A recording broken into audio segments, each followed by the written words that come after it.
జై బాబా శ్యామల గారు. ఓకే. అయితే 'అవతార్ మెహర్ బాబాకి జై'. జై బాబా అండి. అందరికీ జై బాబా. మణి చలనీనా స్వామి పాడతారా మీరు? మణి. ఆల్రెడీ నా స్వామి పేపర్ వెళ్ళిపోయింది రజనీది బాబా. అవును. సరే అయితే 'నమో మెహర్ బాబా' మీరు పాడండి. నేను దినేష్ పాడతానా? హారతి. ఆ! హ్మ్. జ్యోతి గారేమో చలనీనా స్వామి. ఆ! ఓకేనా? 'అవతార్ మెహర్ బాబాకి జై'. జై బాబా మణి ప్రార్థనా గీతాన్ని పాడండి. జై బాబాకి. అతార్ మెహర్ బాబాకి జై. అందరికీ జై బాబా.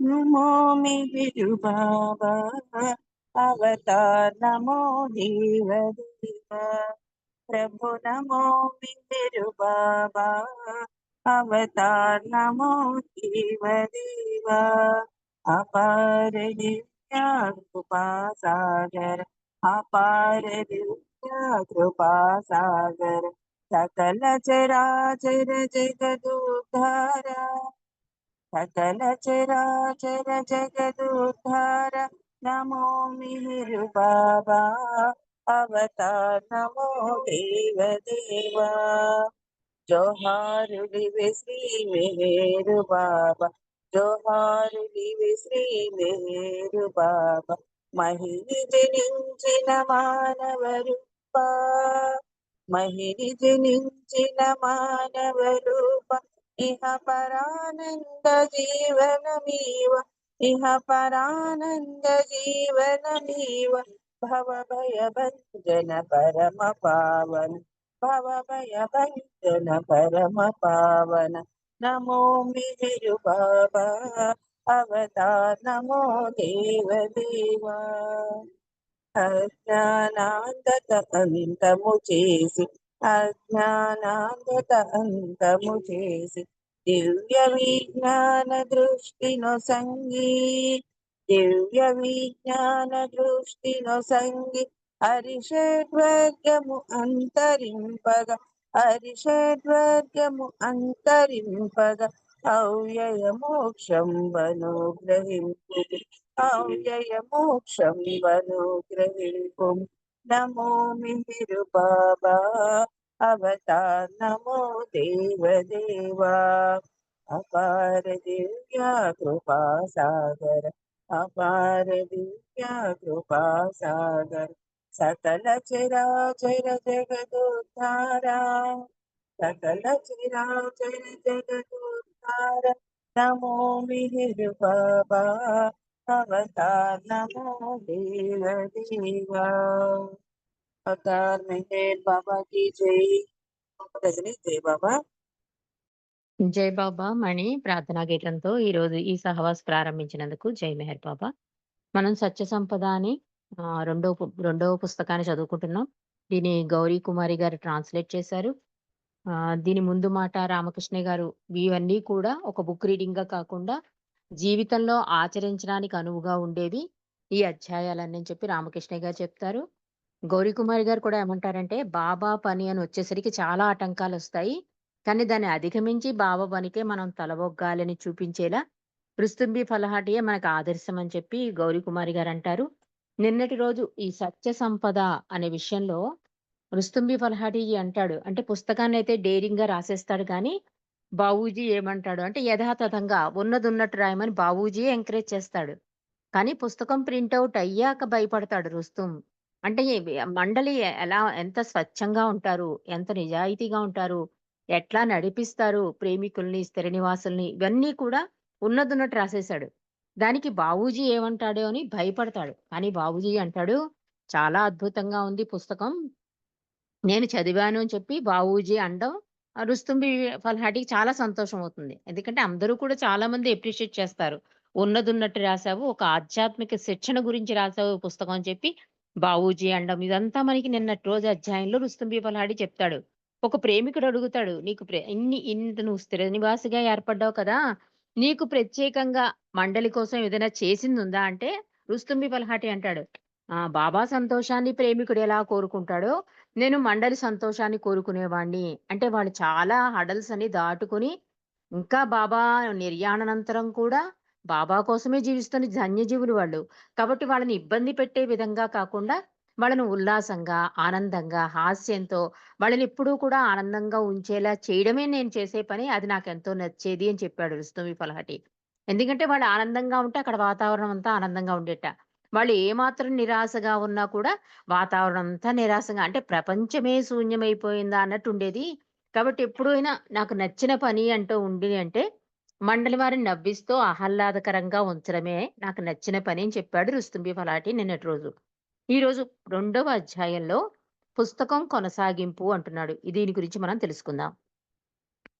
నేను రాసిన మొదటి సంపుటి, రెండవది చదివిన బాబా ప్రేమికులు చాలామంది ఇంకా ఇలాంటి సంఘటనలు రాస్తూ ఉండమని నన్ను కోరారు. మనం చదువుకున్నాం గదట మొదటి భాగంలో రామకృష్ణయ్య గారు రాసింది. అది మనందరం చదువుకున్నాం. మనందరికి కూడా చాలా నచ్చింది. మన జీవితంలో అన్వయించుకుందుకు వీలుగా ఉండే అధ్యాయాలవన్నీ కూడా.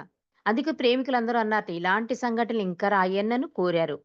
ఇక చెప్పవలసిందేమీ లేదని, నేను రాసిన మాటలు చదివి, వారు తమ నిజ జీవితాలలో వాటిని అమలుపరుచుకోవాలని వారికి బదులు చెప్పాను. అంటే ఇంక చెప్పడానికేముంది? బాబా ఏమన్నారన్నది మండలి ద్వారా నేనే స్వయంగా తెలుసుకొని రాసిన సంఘటనలు.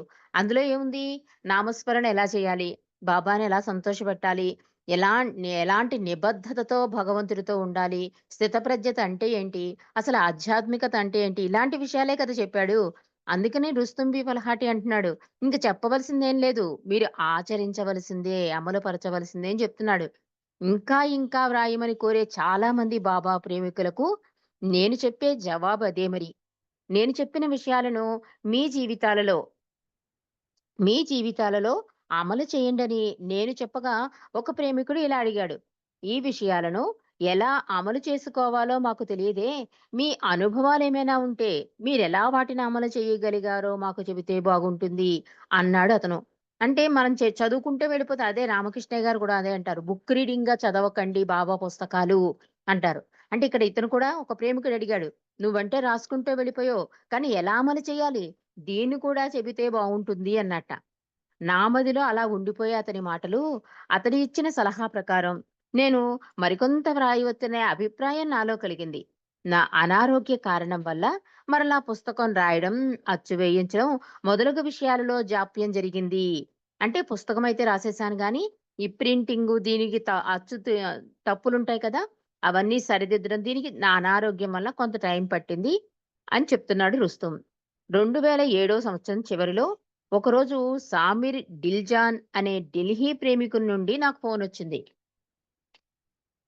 తాను 'రియల్ ట్రెజర్' పుస్తకాన్ని చదివినట్లు, తనకు ఉన్న అనేక సందేహాల నివృత్తికది దోహదపడిందని చెప్పాడతను.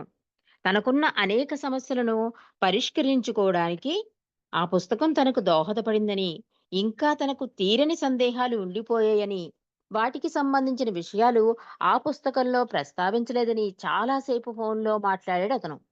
అతడడిగిన కొన్ని ప్రశ్నలకు నేను మండలితో మసలిని సమయంలో జరిగిన సంఘటనల ఆధారంగా సమాధానాలు చెప్పాను. అనేక విషయాలపై మండలి వారిచ్చిన వివరణలను నా ద్వారా విని తనకున్న అనుమానాలు తీరిపోయాయని అతడు ఆనందపడ్డాడు. క్రితం రాసిన పుస్తకాలలో ప్రస్తావించిన విషయాలను మరొక పుస్తక రూపంలో వ్రాయమని కూడా అతడు నాకు సూచించాడు. దానికి సరిపడా సమాచారం నా వద్ద లేదని అతడితో అన్నాను. ఆందోళన చెందకండి, బాబాయే మీకు అన్నీ సమకూర్చుతారు అన్నాడు అతను. అంటే ఇతను ఇంత అద్భుతంగా రాశాడు కదా! ఢిల్లీ నుంచి సామీర్ అని అతను ఫోన్ చేశాడు రుస్తుంకి. చాలా అద్భుతంగా ఉంది పుస్తకం. నా సందేహాలన్నీ నివృత్తి అయిపోయాయి. కానీ ఇంకొంచెం కొన్ని సందేహాలున్నాయి అవి చెప్పండి అని చెప్పి ఫోన్‌లో అడిగాట. ఆ ప్రశ్నలకు కూడా నేను సమాధానం ఇచ్చాను. ఎలా ఇచ్చాను అంటే మండలితో నేను మసిలిన సంఘటనల ఆధారం చేసుకొని సమాధానాలు చెప్పాను అని చెప్తున్నాడు రుస్తుం. అతనన్నట్ట, "ఈ పుస్తకం రూపం చాలా అద్భుతంగా ఉంది. ఇలాంటి పుస్తకాలు మరికొన్ని చెయ్యండి" అని చెప్పి సలహా కూడా ఇస్తే, అంత సమాచారం నా దగ్గర లేదు అంటే, బాబాయే మీకు సహాయం చేస్తాడని చెప్పి చాలా అద్భుతంగా అతను ఆ మాటనేసి ఫోన్ పెట్టేశాడని చెప్తున్నాడు రుస్తుం. అలా సామీరు ప్రతి వారం నాతో ఫోన్‌లో మాట్లాడుతూ తనకున్న సందేహాల గురించి అడుగుతూ ఉండేవాడు అతడు. ఆ విధంగా అడుగుతూ ఉండడం నేను నా పాత విషయాలను గుర్తుకు తెచ్చుకునేటట్లు చేసింది. వివిధ విషయాలపై మండలి యాత్రికులకు లేదా మెహ్రాబాద్ వాసీలకు ఇచ్చిన వివరణలు నాకు స్మరణకు వచ్చాయి. అలా అనేక కథలు మ్రోగయ్యాయి. సామీర్ పుస్తకాన్ని తయారు చేయమని నన్ను ప్రోత్సహిస్తూ ఉండేవాడు. నేను మాత్రం ఆగు మిత్రమా ఆగు. సరిపడా సమాచారం కథలు రానివ్వు. బాబా అనుగ్రహిస్తే మరో పుస్తకం అచ్చు కావచ్చు అనేవాడిని అతనితో. నా ఆరోగ్యం చెప్పలేనంతగా క్షీణించింది. నా జీర్ణశక్తి బాగా తగ్గి బరువు తగ్గిపోతున్నాను నేను. నేనెంత బలహీనమైపోయానంటే ఆ కథలను నా భార్యకు చెప్పడానికి లేదా ఏదైనా మాట్లాడడానికి కూడా శక్తి లేక ఆయాస పడేవాడిని. కొన్ని రోజులైతే గొంతులోంచి మాటే పగల్లేదు. ఆరోగ్యం సహకరిస్తే పుస్తకం విషయం గురించి ఆలోచించే వీలుంటుంది కదా! మండలి వాళ్ళు, ముఖ్యంగా బావూజీ లాంటి వాళ్ళు తమ అనారోగ్య పరిస్థితిని ఎలా నెట్టుకొచ్చారా అని నాకు ఆశ్చర్యమేస్తుంది. వాళ్ళు చేసిన రీతిలో చేద్దామని అనుకుని పుస్తకం విషయం పక్కన పెట్టేవాడిని నేను.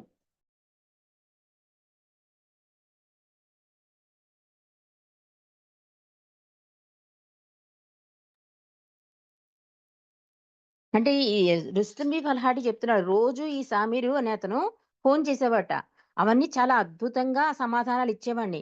అతనన్నట్ట మరి బ్రదర్ మరి ఇంకో పుస్తకం కూడా మీరు రాసేయచ్చు కదా! అంటే ఆగు సమాచారానికి సరిపడా కథలు రానివ్వాలి. అంటే ఒక సంఘటన మండలి ద్వారా తెలిసింది చెప్తున్నాడు. దానికి అనుకూలంగా కథ చెప్తేనే మనకు అవగతమవుతుంది తప్ప సంఘటనని సంఘటనగా చెప్పేస్తే మనకి అవగతం కాదు.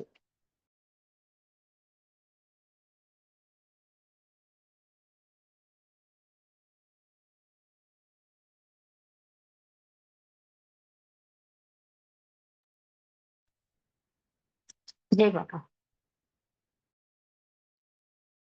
అంటే సామీరిచ్చిన సలహాలకి పుస్తకం చేసేయచ్చు కదంటే, సలహాలిస్తే కుదరదమ్మా. దానికి తగ్గట్టుగా అనువైన కథలు చెప్తే ఇంకొంచెం దగ్గరగా అర్థమవుతుంది కదా! అని వెయిట్ చేస్తున్నాను. కానీ నాకు కథలకు గురించి అది కథలు చెప్పి రాయించాలి కదా! అతను రాయలేడు కదా! అంటే అనారోగ్య పరిస్థితి తీవ్రతం అయిపోతుంది అతనికి. ఆ కథలు నేను నోటితో చెప్పడానికి కూడా చెప్పలేని పరిస్థితిలో నేనున్నాను. ఒక్కొక్కసారి నా గొంతులోంచి మాట కూడా పైకిలేది కాదు అని చెప్తున్నాడు. రుస్తుంబి ఫర్హాటి. అంటే అంత అనారోగ్య పరిస్థితిలో కూడా బాబా పని చెయ్యాలి అనే తాపత్రయం అతనిలో మనం గమనించాలండి. మనం అంటే గబుక్కున పోస్ట్‌పోన్ చేస్తాం కదా! ఇది ఇది ఒక రకంగా గౌరీ కుమార్ గారు చెప్పినట్టుగా ఇదే ఆదర్శం మనకి. మన అనారోగ్యం, మన పరిస్థితులు కాదు ముఖ్యం. బాబా పని వచ్చింది మన దగ్గరికి అంటే మనం అది చేసుకుంటూ పోవడమే. దానికి సహకారం ఆయన ఇస్తాడు కనుక. ఇక్కడ ఇదే చెప్తున్నాడు. నేను ఆ గొంతులోంచి మాట కూడా పెగిలేది కాదు. ఆరోగ్యం సహకరిస్తే పుస్తక విషయం గురించి ఆలోచించే వీలుంటుంది. నాకప్పుడు అనిపించేది, మరి మండలి వాళ్ళు ఈ బావూజీ అయినా, మెహ్రా అయినా ఎంతెంత అనారోగ్యాలతో ఉన్నారు. కానీ వాళ్ళు చేసే పని రీతి, వాళ్ళు చేసిన రీతిలో నేను కూడా ఈ పుస్తకం విషయాన్ని పక్కకు పెట్టేవాడిని. వాళ్ళు కనుక ఆ విషయం ఇంకొక్కసారి చదువుదాం. అంటే మండలి వాళ్ళు ముఖ్యంగా బావూజీ లాంటి వాళ్ళు తమ అనారోగ్య పరిస్థితిని ఎలా నెట్టుకొచ్చారా అని నాకు ఆశ్చర్యమేస్తుంది. వాళ్ళు చేసిన రీతిలో చేద్దామని అనుకుని పుస్తక విషయం పక్కన పెట్టేవాడిని. అంతలో మళ్ళీ సామీర్ ఫోన్ వస్తూ ఉండేది. అతను తనకున్న మరికొన్ని సందేహాలను అడిగి, నా నుండి సమాధానాలు పొందాక, వాటినే ఎందుకు రాయకూడదని నన్ను ప్రోత్సహించేవాడు. అలా నా జ్ఞాపకాల నుండి నెమరు వేసుకున్నవి, మండలితో ఉన్నప్పుడు రాసుకున్న నోట్స్‌లోనివి ఆధారంగా చేసుకుని, ఒక్కొక్క కథను వ్రాయడం ప్రారంభించాను. అలా అన్ని కథలు పూర్తి కాగా, దానికి పుస్తక రూపం రావడంతో నాకే ఆశ్చర్యమేసింది అన్నారు రుస్తుం. ఆ కథలను మళ్ళీ మళ్ళీ చదవగా అవన్నీ హృదయానికి హత్తుకునేటట్లు ఉండడం గమనించి బాబా అక్కడే ఉన్నట్లు అనుభూతి చెందాను. వ్రాసింది బాబాయేనని, నేను ఆయన చేతిలో ఒక పెన్సిల్ మాత్రమేనని నాకు తెలుసు. నేను తీవ్ర అనారోగ్య స్థితిలో ఉండగా ఈ పుస్తకం రాయడంతో నేనెంతో లబ్ధి పొందాను. ఇదే విషయాలను నా తోటి బాబా ప్రేమికులతో, ముఖ్యంగా నా వలె ఎనలేని బాధలు అనుభవిస్తున్న వారితో పంచుకోవాలి అనుకున్నాను నేను అన్నారు రుస్తుంబి ఫలహటి. అంటే ఏదైనా పని వచ్చినప్పుడు మన కర్మ ఫలితం వల్ల ఏమవుద్ది హడల్స్ ఎక్కువవుతూ ఉంటాయి. మనం భగవంతుని మీద విశ్వాసం పెంచుకుంటే అండి, ఎలాంటి హడల్స్ మన అంటవనమాట. ఇక్కడ రుస్తుంబి ఫల్హాటి కూడా ఏమంటున్నాడంటే, ఎంత అనారోగ్యం ఇదైనా కూడా నేను ఈ పుస్తకాన్ని అంటే ఈ అతను సామీర్ అని అతను ఫోను చేయడం, నేను చెప్పడం, ఇవన్నీ చిన్న చిన్న నోట్సులుగా రాసుకోవడం. అలా ఈ పుస్తకం తయారైపోయింది. కానీ ఇదంతా రాసింది నేను కాదు అని చెప్తున్నాడు. బాబాయే రాసుకున్నాడు. నేను ఆయన చేతిలో పనిముట్టుని. అంటే ఒక పెన్సిల్ లాంటి వాడిని. నా అనారోగ్యం ఎంత బాధించినా కూడా ఈ పుస్తకం రాయడానికి నేనెంతో లబ్ధి పొందాను. మళ్ళీ అవన్నీ నెమరు వేసుకోవడం. ఇవన్నీ నాకు మార్గదర్శకం అయింది. వీటిని నేను బాబా ప్రేమికులతో కూడా షేర్ చేసుకున్నానని చెప్తున్నాడు రుస్తుం. అలా కథలన్నీ వ్రాయడం పూర్తి చేశాక మొదటి పుస్తకం సరిదిద్దడానికి అంటే అచ్చు వేయించడానికి సహకరించిన బాబా ప్రేమికులను నేను సంప్రదించాను. ఆ విధంగా కొద్ది మాసాల అనంతరం అంటే 2008లో రియల్ ట్రెజర్ రెండో పుస్తకం అచ్చు వేయడం జరిగింది. మొదటి కాపీ నా చేతికొచ్చాక నేను నా తొలి పలుకుల్లో సామీరు పేరు జోడించలేదని గుర్తుకు వచ్చింది. అతని ఈ మధ్య ఫోన్ చేయలేదు. గత 6 నెలల నుండి అతని నుండి ఏ విధమైన సమాచారము లేదు. ఒక కాపీ అతనికి పంపిద్దామని గతంలో అతడు నాకిచ్చిన ఫోన్ నంబర్‌కి ఫోన్ చేశాను. కానీ ఎటువంటి జవాబు లేదు. అలా నెల రోజుల పాటు ప్రయత్నించాను. నా భార్య అంతకుముందు ఢిల్లీలో ఉండేది కాబట్టి అక్కడి బాబా ప్రేమికులకు కొంతమందితో అతని సమాచారం కనుక్కోమని కోరింది. సామీరు పూర్తి వివరాలు వారికిచ్చింది. అసలతను లక్నో వాడని కూడా చెప్పింది. చివరికి వాళ్ళు సామీని కనుక్కొని నాతో మాట్లాడమని అతని కబురు చేరవేశారు. చివరికి నన్ను ఆశ్చర్యపరుస్తూ ఒకరోజు సామీరు ఫోన్ చేశాడు. అతడు ఆ సమయంలో చిక్కుల్లో ఉన్నట్టు దాన్ని పరిష్కరించుకోలేకపోతున్నానని చెప్పాడు. బిర్యానీ మ్యూట్ చేసుకోండి ఎవరో జైబాబా. ఏమని చెప్తున్నాడంటే 'రుస్తుంబి పల్హాటి' ఇది ఒక పుస్తకం కింద అయిపోయింది. అంటే రెండో పార్ట్ గురించి చెప్తున్నాడు. రెండో భాగం మనం ఇప్పుడు చదువుకుంటున్నాం కదా! ఈ పుస్తకం ఎలా అచ్చయింది? ఎలాంటి పరిస్థితుల్లో తను రాసాడు? ఎలా ప్రింట్ అయింది? ప్రింటింగ్‌కి ఎంత లేట్ అయింది? దీనికి సామీర్ అనే అతను ఎంత సహకరించాడు? ఇవన్నీ రాస్తూ పుస్తకంలో నేను అతని పేరు మర్చిపోయాను. అంటే అతని గురించి చెప్పడం మర్చిపోయాను. పోన్లే ఫోను ద్వారా చేద్దామంటే అతను నా నుండి 6 నెలల వరకు అతని నుంచి ఏ విధమైన ఫోను లేదు. ఆఖరికి మొత్తాన్ని అతని బాబా ప్రేమికుల ద్వారా పట్టుకున్నాను. కానీ అతను చెప్పిన సమాధానం నన్ను ఆశ్చర్యపరిచింది అని చెప్తున్నాడు. ఏమని చెప్పాడతను? "నేను చాలా చిక్కుల్లో ఉన్నాను. పరిష్కరించుకోలేకపోతున్నాను" అన్నాడు సామీర్ నాతో. వెంటనే నేను ఇలా అన్నాను. "నీవు అలాంటి చిక్కుల్లో ఉన్న మూలంగానే బాబా నాతో నీకు ఫోను చేయించాడు. రియల్ ట్రెజర్ 2 నీకు పంపిస్తున్నాను. బహుశా ఈ పుస్తకమే నీకు పరిష్కార మార్గం చూపిస్తుంది. అంతేకాక ఎలా అతడు తన సందేహాల రూపంలో తనని ఈ పుస్తకం పూర్తి చేయడానికి సహకరించాడో చెప్పాను." సామీరు, "నేను కాదు, బాబాయే మీకు సహాయపడ్డారు" అన్నాడు సామీరు. నిజంగానే రాసిందంతా బాబాయే. నేను అతని చేతిలో పెన్సిల్ మాత్రమే అనుకున్నాను. ఈ పుస్తకంలోని కథల్లోని సంఘటనలు, పాత్రలు పోషించిన ప్రతి వారు కూడా బాబా ఆజ్ఞ ప్రకారమే నడుచుకున్నట్లు నేను పూర్తిగా విశ్వసించాను. నిజానికి అందరూ కూడా ఆయనకు చెందినవారే కదా! ఎరిచ్చన్నట్లు ఇదంతా నీకు నీ ప్రీతమునికి మధ్య జరుగుతున్న ఆట. వేరెవరూ లేరు. నీవు ఆయన మాత్రమే ఉన్నారు అంటాడు ఎరిచ్చి అని ఈ రెండో అధ్యాయాన్ని ముగించాడు. అంటే ఈ పుస్తకాన్ని ఎలా తయారు చేశాడు? బాబా ఎలా సహకరించారు? తను ఎంత అనారోగ్యంగా ఉన్న ఈ పుస్తకాన్ని ఎలా ఎలా రెడీ చేశాడు? ఈ సామీర్ అనే అతను ఎంత సహకరించాడు? ఇవన్నీ, ఇవన్నీ చెప్తున్నాడు. ఇవన్నీ చెప్పి ముగింపులో ఏమంటాడంటే ఇరిచ్ అంటాట. అంటే మనం అనుకుంటాం ఇతరులతో యుద్ధం చేస్తున్నాం, ఇతరులతో బాధపడుతున్నాం. అయితే పరిస్థితులు ఇది కాదు అసలా. ఇదంతా ఈ జీవిత ఆటంతా కూడా నీకు బాబాకి మధ్య జరిగే ఆట అనేవాట ఇరిచ్చి. వేరెవరు లేరు. నువ్వు బాబాయే ఉన్నావు అనేవాట ఇరిచ్చి. అలా ప్రతి ఒక్కళ్ళు తీసుకోవాలి అని చెప్తున్నాడు. రుస్తుంబి వల్హాటి ఇరిచ్చి మాటలతో ముగించాడు. ఇక మూడో అధ్యాయంలో చిన్న చిన్న విషయాల పట్ల కూడా మెహరా శ్రద్ధ. దీని గురించి మనం తెలుసుకుందామండి. త్వరలో మెహరామాయి బాడీ డ్రాపింగ్ అయిపోయింది కదా! మొన్నే మెహరామాయి బాడీ డ్రాపింగ్ అయిపోయింది. కాబట్టి ఈరోజు ఈ విషయం తెలుసుకుందాం ఒక్కసారి. తలుచుకుందాం. జై బాబా. యాహ్! చిన్న చిన్న విషయాల పట్ల కూడా మెహరా శ్రద్ధ. 1989 జూన్ నెలలో నేను మెహరాబాదులో నివసించడానికి వచ్చాను. దానికి ముందు ఒక సాధారణ యాత్రికుని వలె మెహరాబాద్ వస్తూ ఉండేవాడిని. 1989 ఫిబ్రవరి, మార్చి నెలల్లో నేను మెహరాబాద్ రావడం జరిగింది. ఆ ట్రిప్పులో మెహ్రాజాద్ వెళ్ళినప్పుడు స్త్రీమండలి కూర్చునే వరండా దగ్గర కూర్చుని మెహ్రా మాటలు వినాలని నాకనిపించింది. అంతక్రితం మెహ్రాబాద్ వెళ్తే మండలి హాలులో ఎరిచి, మణి లేదా బాల్నాటు మాటలను వింటూ ఎక్కువ సమయం వెచ్చించేవాడిని. కానీ ఈసారి వెళ్ళినప్పుడు అలా కూర్చోబుద్ధి కాలేదు. మెహ్రా మాటలు వినాలనే నా హృది కోరుకుంది అన్నారు రుస్తుం. మెహ్రా వరండాలో కూర్చుని బాబా గురించి చెబుతూ ఉంటే స్త్రీలంతా ఆమె చుట్టూ కూర్చుంటారు. పురుషులు కొంచెం దూరంలో కట్టుబడిన సిమెంటు బల్లపై కూర్చుంటారు. నేను కూడా అక్కడే కూర్చున్నాను. కానీ మెహ్రా స్వరం అంత దూరానికి సరిగా వినబడకపోయినప్పటికీ ఆమె మొహంలోని కదలికలలో బాబాను గుర్తు చేసుకుంటున్నాను చెప్తున్నాడు రుస్తుం. నేను మెహరాబాద్ కొత్తలో అంటే స్థిర నివాసం ఏర్పరుచుకోకముందు ఒక యాత్రికుల్లా వెళ్ళేవాడిని. వెళ్ళినప్పుడల్లా నేను స్త్రీ మండలిలో హాలు అంటే మెహరాజాద్ తెలుసు కదా మనకి. ఆ మండలి హాల్‌లో ఈ రిచ్చిని వాళ్ళని కలిసేవాళ్ళని, వాళ్ళ మాటలు వినేదాన్ని. కానీ ఈసారి మాత్రం మెహ్రా గురించి వినాలి, మెహ్రాతో మాట్లాడాలి, ఆవిడ ఏం చెప్తుందో వినాలనే కుతూహలం ఉంది నాకు. అందుకని మెహ్రా ఎక్కడికుంటుంది? మెహ్రాజాద్‌లో శ్రీమండలి వరండా ఉంటుందండి. మనందరం చూస్తూ ఉంటాం. అక్కడ బాబా ఫోటోలో మెహ్రా ఫోటో ఉంటుంది. అందులో ఆమె కళ్ళలో బాబా కనిపిస్తూ ఉంటారు. మనందరం చూస్తాం. బయట ఉంటుంది ఫోటో అది. అక్కడ మెహ్రా కూర్చుంటా. స్త్రీలు కొంచెం దగ్గరగా కూర్చున్నా, పురుషుడు మాత్రం దూరంగా ఒక సిమెంట్ బల్ల మీద కూర్చునేవారట. ఆవిడ మాటలు చాలా స్లోగా ఉండేవి. సరిగ్గా వినబడేది కాదు. కానీ ఆవిడ మొహంలో కదలికలు బాబాను గుర్తు చేసుకునేవాడిని అని చెప్తున్నాడు రుస్తుం. మెహ్రాజాద్‌ని విడిచి వెళ్ళడానికి 3 గంటల 30 నిమిషాలకి బెల్లు కొట్టగానే అందరూ మెహ్రా, ఇతర మండలి సభ్యులకు వీడ్కోలు చెప్పడానికి లైన్‌లో నిలబడతారు. ఇది మనందరికి కూడా అనుభవమే. అంటే అంతా అయిపోయాక లంచ్ బెల్లు, మళ్ళీ రిటర్న్ అవ్వడానికి ఓ బెల్లు కొడతారు మెహ్రాజాద్‌లో.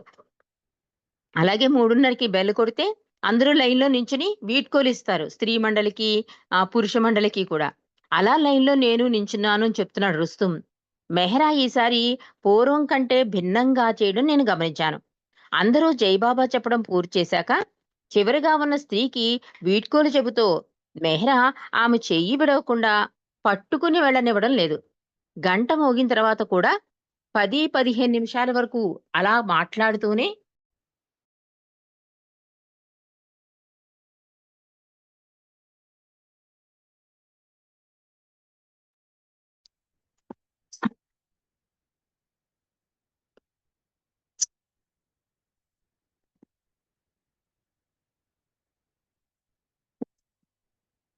10, 15 నిమిషాల వరకు కూడా అలా మాట్లాడుతూనే ఉంది. ఇదంతా నేను కొంచెం దూరం నుండి గమనిస్తున్నాను.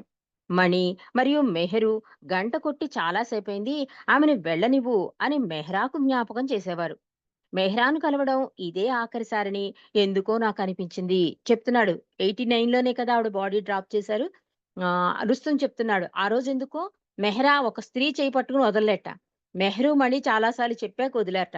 ఇది చూడగానే నాకేమనిపించిందంటే, ఇదేనేమో ఆఖరిసారి మెహ్రాని కలవడం అనిపించిందని చెప్తున్నాడు రుస్తుం. ఆ రోజుల్లో మెహ్రాజాద్‌కి మార్చి 15వ తేదీ వరకు కూడా యాత్రికులను వెళ్ళనిచ్చేవారు.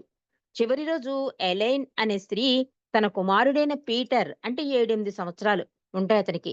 మెహ్రాకు దగ్గరగా కూర్చుని ఉంది. పీటరు తన చిన్న గిటారుపై సంగీతం చక్కగా వాయించాడు. అతడు బాబా గురించే ఎక్కువగా మాట్లాడుతూ అందర్నీ ఆకర్షించాడు. అతడు గత జన్మలో బాబాతో ఏదో సంబంధాన్ని కలిగి ఉన్నాడు. అందుకే బాబా గురించి అంతలా మాట్లాడుతున్నాడని అక్కడున్న వారంతా అనుకున్నారు. ఆ కుర్రాడు మెహ్రాను పొగుడుతూ ఒక పాట కూడా రాసి ఆమె ఎదురుగా పాడాడు. నాకు ఆ పాటలో ఒక లైన్ గుర్తుంది.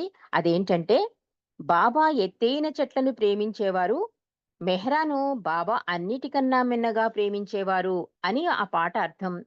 పాట పాడడం పూర్తి కాగానే మెహ్రాజాద్ విడిచి వెళ్ళడానికి సమయమైందని సూచిస్తూ గంట కొట్టారు. అందరూ మెహ్రాకు వీడ్కోలిస్తూ బస్సు వద్దకు వెళ్ళడం జరిగింది. చివరగా మెహ్రా వద్ద మిగిలింది.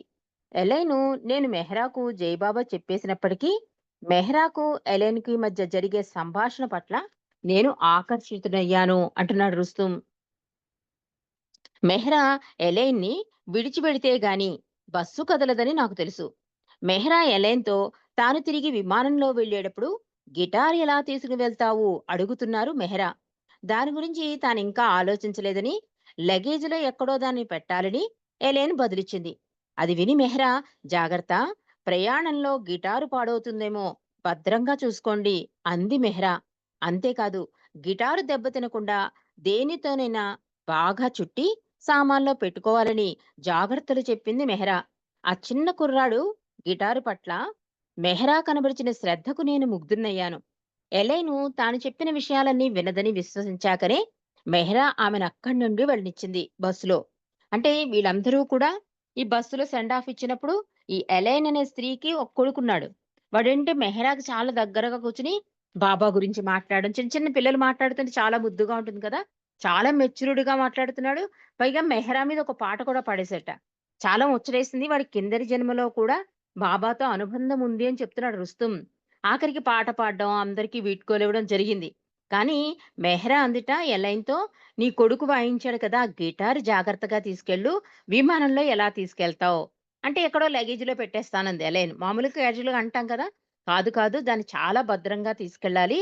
అది పాడవకూడదు సుమా" అని చెప్పి దాన్ని ఎలా ప్యాక్ చేయించాలి? ఎంత భద్రంగా చూడాలి? ఇవన్నీ ఎలైన్‌తో చెప్పింది మెహ్రా.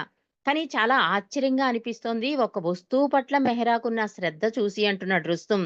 ఆఖరికి ఆవిడ ఎలైను నేను జాగ్రత్తగా ఆ గిటార్‌ని తీసుకెళ్తాను మెహరా అని ప్రామిస్ చేసే వరకు ఆ మాటలు వదలలేట. ఆవిడ్ని వదలలేదు అని చెప్తున్నాడు రుస్తుం.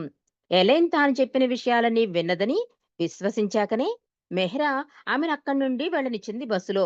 నేను ఎలైన్‌తో మాట్లాడడం మొదలెట్టాను. అంటే బస్సులో ఎలైన్‌తో మాట్లాడడం మొదలెట్టాను. ఎలైన్‌తో అన్నాను, ఎందుకు మెహ్రా అంతగా గిటార్ గురించి మాట్లాడింది అంటే, ఎలైన్ చెప్తోంది. అవును. మెహ్రా చాలా ప్రేమగా మాట్లాడుతూ, గిటారు గురించి జాగ్రత్తలు చెబుతూ నా చెయ్యి విడిచిపెట్టలేదు అంది ఎలైన్. మార్చి 15వ తేదీన యాత్రికులు మెహ్రాబాద్ ఖాళీ చేసి వెళ్ళాలి. మేమంతా ఇళ్లకు తిరుగు ముఖం పట్టాం. ఎందుకో తెలీదు గాని, మెహ్రాను చూడడం ఇదే చివరిసారి అనిపించింది నాకు. 1989 మే నెలలో మెహ్రా బాబాలో ఐక్యమైందని వినగానే నా గుండె బద్దలైంది. అప్పటికి నేను మర్చెంట్ నావీలో ఓడలో ఇంజినీరుగా పనిచేసేవాడిని. నేను ఉద్యోగం విడిచిపెట్టి మెహరాబాదులో ఉంటూ మండలితో గడపాలని నిశ్చయించుకున్నాను. వాళ్ళు కూడా ఇక ఎంతో కాలం ఉండకపోవచ్చునని తలిచాను. అలా నేను 1989 జూన్‌లో మెహరాబాదులో ఉండిపోవడాన్ని నిర్ణయించుకుని మెహరాబాద్ చేరుకున్నాను. వీళ్ళు 1989 మార్చిలో ఎలైను, రుస్తున్ బి ఫల్హాటి మెహ్రాను దర్శించారు. మేలో మెహ్రా బాడీ డ్రాపింగ్ జరిగిపోయింది. ఇది విని చాలా ఆశ్చర్యపోయాడు. అప్పుడు నిర్ణయం చేసేసుకున్నాడు. ఎందుకంటే మండలి వాళ్ళు కూడా అందరూ పెద్దవాళ్ళైపోయారు.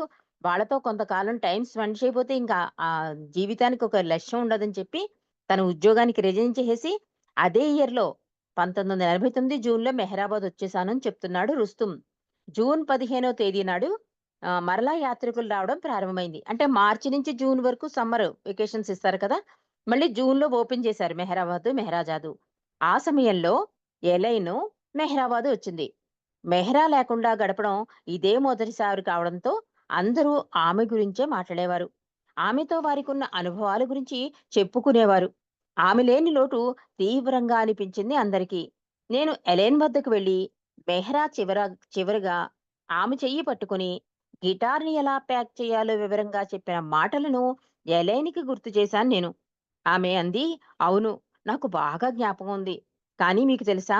ఆ గిటార్ నేను సరిగా ప్యాక్ చేయకపోవడంతో ప్రయాణంలో విరిగిపోయింది" అంది ఎలైన్. నేను ఆమెతో, "పోనీ ఆ విరిగిన గిటార్‌నన్నా జ్ఞాపకార్థంగా భద్రపరుచుకున్నారా?" అడిగాను నేను ఎలైన్‌ని. మెహ్రాతో ముడిపడి ఉన్న సంఘటన దాన్ని చూసినప్పుడు జ్ఞప్తికి వస్తుందని నా ఉద్దేశం. ఆవిడ విచారంగా, దురదృష్టవశాత్తు భద్రపరచలేదు. నేను దాన్ని దాచిపెట్టి ఉండవలసింది అని బాధపడింది ఎలైన్. అంటే ఒక్కొక్క వస్తువులను చూస్తే ఆ సంఘటన, దాంతో పాటు బాబా, మెహ్రా అందరూ గుర్తుకొస్తారు కదా! అంత పర్టిక్యులర్‌గా చెయ్యి పట్టుకుని మరీ ఎలైన్ అడిగినా కూడా శ్రద్ధ పెట్టలేదు. గిటార్ విరిగిపోయింది. అదే విషయం చెప్పింది ఎలైన్. అప్పుడు రుస్తుం అంటాడు, "పోనీ విరిగిన వస్తువులనైనా దాచుకున్నావా?" "లేదు, మర్చిపోయాను" అని. అంటే అప్పుడు రుస్తుం చెప్తున్నాడు, "అది చూసినప్పుడైనా నీకా సంఘటన, మెహ్రా ప్రేమ, బాబా ప్రేమ ఇవన్నీ గుర్తుకొచ్చి ఉండేవి. భద్రపరుచుకుంటే బావుండేది" అన్నాను నేను ఎలైన్‌తో. అంటే ఒక్కొక్క సంఘటన ఎందుకు జరుగుతుందో తెలీదు కానీ, కొంతమంది బాబా ప్రేమికులు బాబా అరటిపండు ఇస్తేంటి తొక్కతో పాటు తినేసేవారు. కొంతమంది ఆ కమలా పండిస్తే నాకు తెలిసిన శ్రీలత ఆంటీ వాళ్ళ సిస్టర్ కమలా పండిస్తే, ఆ తొనలు తినేసి ఆ తొక్కలు దాచుకున్నారు చాలా రోజులు. అట్లాగా అంటే అవి ఏంటంటే అదో జ్ఞాపకం, తీపి జ్ఞాపకం. ఎప్పుడైనా సరే భావాన్ని కలిసిన వాళ్ళు, ఆలింగనం చేసుకున్న వాళ్ళు, దర్శనం చేసుకున్న వాళ్ళు, ఆ అనుభూతి ఎప్పుడు సజీవంగా పచ్చగా అంటారు చూడండి, పచ్చి పచ్చిగా అంటారు చూసారా? ఆ అనుభవం అలా ఉండిపోతుంది వాళ్ళ హృదయంలో. వాళ్ళు బాబా లవర్స్ కాకపోయినా కూడా బాబా యొక్క స్పర్శ, అనుభూతి, దర్శనం ఇవి వాళ్ళ జీవితాంతం వరకు ఉంటూనే ఉంటాయండి. ఈ ఎలైన్ కూడా కొంచెం మిస్ చేసుకుంది కానీ, ఆ సంఘటన మాత్రం ఆవిడ ఎప్పటికీ మరిచిపోలేదు అని ముగించారు ఈ అధ్యాయంలో. మరి రేపు అధ్యాయం ఏంటంటే, మెహరా యొక్క ప్రేమ స్పర్శ గురించి రేపు తెలుసుకుందాం. అవతార్ మెహర్ బాబా కీ జై. హారతి ఇవ్వాల్సిందిగా కోరుతూ చలనీ నా స్వామి జ్యోతి గారు. దినేష్ హారతి ఇయ్యమ్మా. జై బాబా. అవతార్ మెహర్ బాబా की जय। తనువులు చేసాము హారతి మౌన రూపా మెహరీష, మా మనసులు చేసాము హారతి ప్రేమ రూపా హృదయేశ। తలపుల మాటల చేతలతోని తలపే మధురం ప్రేమమయా, నీ తలపే తలపులకు తావుగా, నీ తలపే తలపులకు తావుగా మలిచావా మము ప్రేమ సాగరా। తనువులు చేసాము హారతి మౌన రూపా మెహరీష, మా మనసులు చేసాము హారతి ప్రేమ రూపా హృదయేశ। ప్రేమ విధేయత శరణాగతులే ఆవశ్యకమని చాటితివి, నేటికి మాకవి లేకపోయినా, నేటికి మాకవి లేకపోయినా ఆచితివా మము శ్యామ సుందర। తనువులు చేసాము హారతి మౌన రూపా మెహరీష, మా మనసులు చేసాము హారతి ప్రేమ రూపా హృదయేశ। ఆ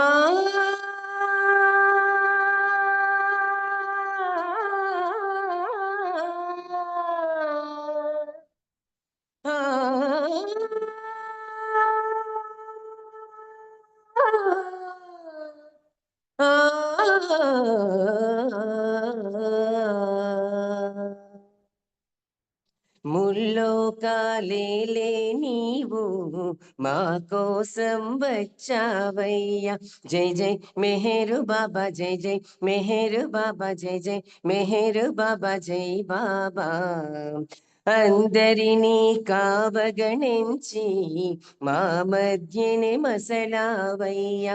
జై జై మెహరు బాబా, జై జై మెహరు బాబా, జై జై మెహరు బాబా, జై బాబా।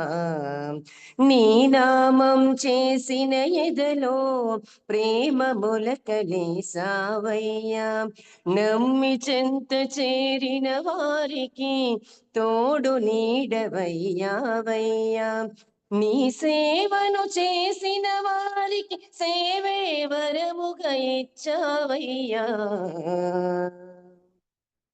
తనువులు చేసాము హారతి మౌన రూపా మెహరీష, మా మనసులు చేసాము హారతి ప్రేమ రూపా హృదయేశ। తనువులు చేసాము హారతి మౌన రూపా మెహరీష, మా మనసులు చేసాము హారతి ప్రేమ రూపా హృదయేశ। మౌన రూపా మెహరీష, ప్రేమ రూపా హృదయేశ, మౌన రూపా మెహరీష, ప్రేమ రూపా హృదయేశ। అవతార్ మెహర్ బాబా की जय। జై బాబా అమ్మ, థ్యాంక్ యూ, అందరికీ జై బాబా। జై బాబా మహారాజుని అందరికీ జై బాబా అండి। చల్లని మా స్వామి చలవీయవయ్యా, చల్లని మా స్వామి చలవీయవయ్యా, నీ సేవకై మేము మరల వచ్చెదమయ్యా, నీ సేవకై మేము మరల వచ్చెదమయ్యా। చల్లని మా స్వామి సెలవీయవయ్యా,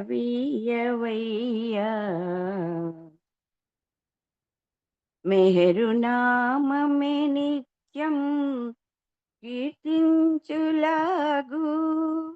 మెహరు నామమే నిత్యం కీర్తించులాగు ఎల్లవేళల నిన్ను స్మరించులాగు ఎల్లవేళల నిన్ను స్మరించులాగు చల్లని మా స్వామి సెలవీయవయ్యా నీ సేవకై మేము మరల వచ్చేదమయ్యా నీ సేవలో మేము తరించులాగు నీ సేవలో మేము తరించులాగు ప్రేమతో దీవించి సెలవీయవయ్యా ప్రేమతో దీవించి సెలవీయవయ్యా సెలవీయవయ్యా సెలవీయవయ్యా సెలవీయవయ్యా अवतार मेहर बाबा की जय अवतार मेहर बाबा की जय अवतार मेहर बाबा की जय जय बाबा महाराज ने